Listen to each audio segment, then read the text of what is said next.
소원아 이루어져라. 아까 심재명 대표님께서 이게 물론 사회적으로 어떤 중요한 주제에 대해서 환기한 부분이 있지만 영화적으로도 완성도가 있다라고 이야기를 하신 것 같아요.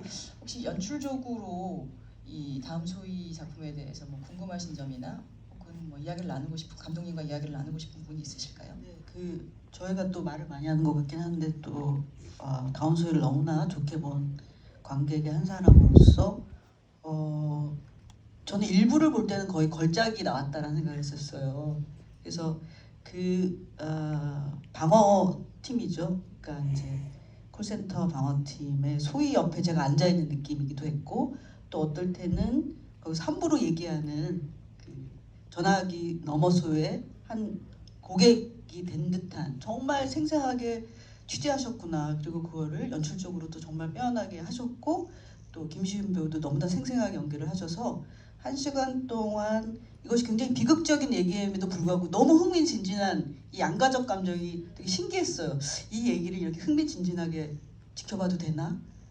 그런데 너무나 형식적으로 특이하게 2부가 있단 말이죠. 그래서 오유진 형사가 다시 한번 소희가 갔던 곳, 소희의 길, 소희가 만났던 사람들, 소희를 죽음으로 몰던 사람들을 만나는 2부가 있는데 저는 사실은 1부는 거의 걸작 같았는데 2부는 좀 아쉬웠어요. 상대적으로. 그게 왜냐하면 오유진 같은 형사는 우리 사회에 없다고 생각했기 때문이에요. 그래서 이거는 영화적인 문제라기보다는 오유진이라는 사람, 과연 그런 형사가 현실에 얼마나 있을 것인가? 그것 때문에 일부에서 비해서 살짝 의문이 들었는데 감독님한테 여쭙고 싶은 것은 이 영화가 정말 1부, 2부라는 특이한 형식적 구성을 갖고 있는데 그것을 그렇게 생각하신 어떤 이유가 있으신지 물론 다른 자리에서도 얘기하셨겠지만 그게 저는 가장 영화를 보면서 궁금했습니다. 예.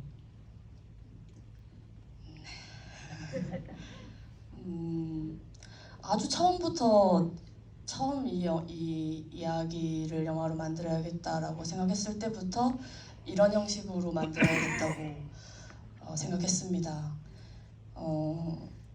물론 이제 소희가 죽는 일이 가장 큰 사건이고 중요한 일이지만 그 죽음 이후에 벌어진 일들도 굉장히 저한테 좀 참담했거든요. 그리고 그 이야기를 해야만 왜 이런 일이 계속 반복되는지에 대해서도 얘기할 수 있을 거라고 생각했고요. 그리고 현실 속에는 없는 인물이라고 지금 말씀하셨는데 당연히 그렇죠. 그런 형사는 없었고요. 지금도 없겠죠. 99.9%는 당연히 단순 신변비관 자살로 이렇게 처리가 된다고 제가 자문을 구해도 그렇게 말씀하시더라고요.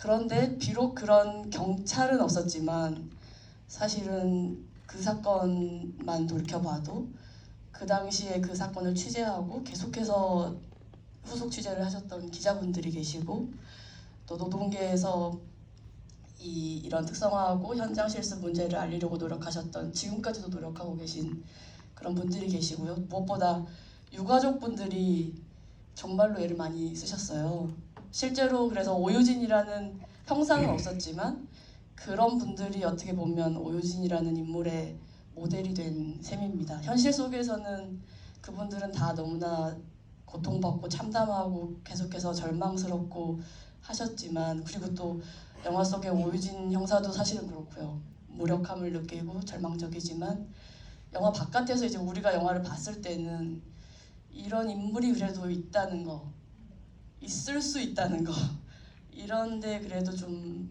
변화의 희망을 걸어볼 수 있지 않을까 하는 그런 마음도 좀 있었습니다.